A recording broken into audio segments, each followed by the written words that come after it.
Hi, so my name is Nevin Cody, and I was born and bred here in Kilkenny, and now I'm a tour guide, and Shenanigans Walks is my business, and we do a mix of history, some comedy, some humour, and some magic effects to emphasise those stories as we go around. I like to take people around the beautiful city of Kilkenny, showing off the amazing landmarks that we have, and tell them all of the stories, the hidden stories that only locals would know. And I've been up and running since about 2017. I started the business, and just this year we were voted TripAdvisor Traveller Choice Award as the best thing to do in Ireland, so I'm really proud of that.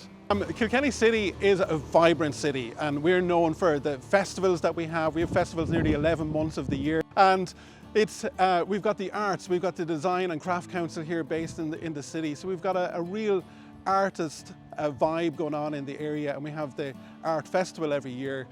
But we live in a very small, tight, compact location that has incredible locations going back all the way to the 11th century, the 1100s, even to the 9th century with the round tower that we have, right up to modern day buildings. And they all sit beautifully together to create the town, and the footprint pretty much remains the same as it has done all of that period of time.